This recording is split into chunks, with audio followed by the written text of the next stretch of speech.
Bonjour à toutes et à tous, j'espère que vous allez bien. Aujourd'hui j'ai décidé de faire une petite vidéo pour parler un petit peu du plan d'immigration qui a été déposé récemment par la ministre de l'immigration Nadine Giraud au Québec. Euh, c'est un plan en fait qui a été déjà préparé.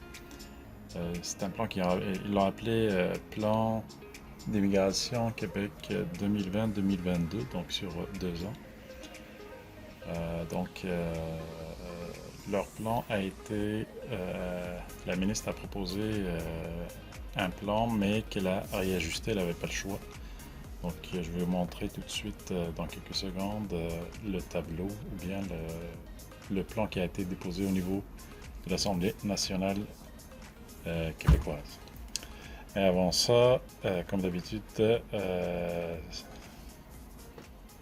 vais vous demander de liker et de partager la vidéo au plus large. Merci en tout cas pour ceux qui nous supportent. Merci pour les messages. J'en ai reçu pas mal ces derniers temps à cause justement de mon absence. Absence que je pourrais vous expliquer dans une autre vidéo là. C'est dû à la charge de travail, les études. En tout cas, on va faire une autre vidéo plus tard pour parler un peu de ça. Donc sinon, pour commencer, ceux qui seraient intéressés, vous pouvez aller sur le site d'Immigration Québec, Immigration, Francisation et Intégration du Québec, d'accord? Et vous allez tomber sur cette page-là, dans laquelle on parle du dépôt de plan de l'immigration Québec, du Québec 2022, d'accord? Il y a un PDF que j'ai ouvert. Quand vous cliquez ici, vous allez avoir ce PDF-là. Donc, c'est le plan intégral, d'accord? C'est un plan de 16 pages, ok, qui explique un petit peu la démarche et surtout les chiffres concernant ce plan-là. Donc, celle-là, c'est la ministre Nadine Giraud, d'accord? Juste pour dire, donc, ce que ça dit en gros, c'est que le Québec souhaiterait il souhaiterait l'admission entre 49 500 et 52 000 personnes immigrantes. Mais là, comme ça le dit ici, là, toutes catégories confondues. Donc, ça parle de, si on va sur le tableau, ça parle d'immigration économique, donc travailleurs qualifiés sélectionnés dans le cadre du PEQ, etc. Mais ça inclut aussi regroupement familial et réfugiés. Il y a d'autres catégories, autres immigrants et tout là. Donc, eux, ils cherchent à atteindre ces chiffres-là, 49 500, entre 49 500 et 52 500 pour l'année 2022. D'accord? Mais nous, ce qui nous intéresse particulièrement, là, en tout cas moi personnellement, c'est plus cette partie-là. D'accord? Donc, travailleurs qualifiés sélectionnés dans le cadre des études, les diplômés, autres travailleurs qualifiés. Donc, c'est plus les deux là qu'on cherche. D'accord? Donc, la bonne nouvelle, c'est que c'est juste pour vous dire que donc, pour les travailleurs qualifiés, là, le Québec cherche à, à atteindre ces chiffres-là, 27 400, entre 27 400 et 28 800 de travailleurs qualifiés pour 2022. OK? Mais la bonne nouvelle là-dedans, c'est qu'il y a un rééquilibrage ou bien il y a un rattrapage à faire à cause justement de la COVID et tout là.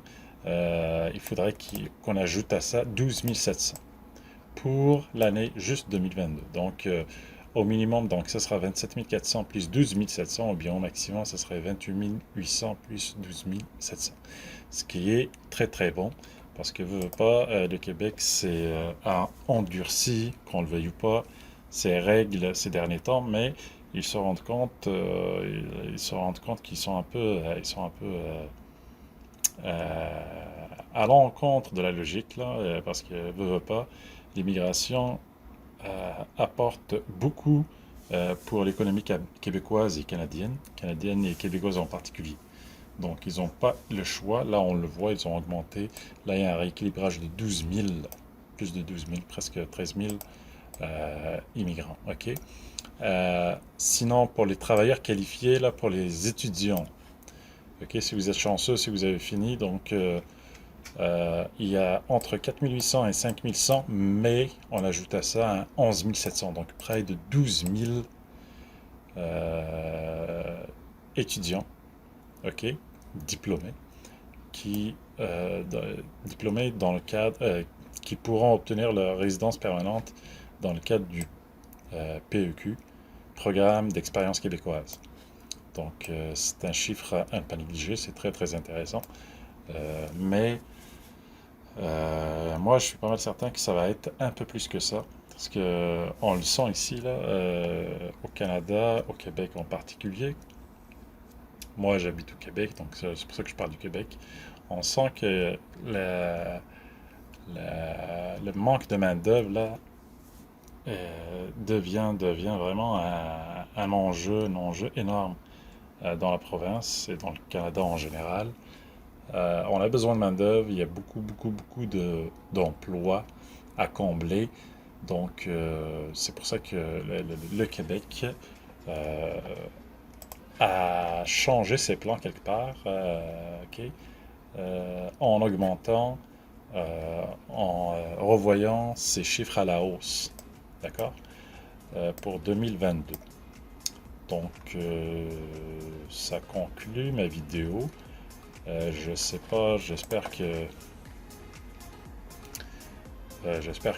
ça va encourager, ça va vous encourager à faire vos démarches, à ne pas abandonner et surtout persévérer. Donc sur ce, je vous souhaiter une excellente soirée et n'hésitez pas surtout à liker et à partager l'information, s'il vous plaît. Sur ce, je vous souhaite une agréable soirée.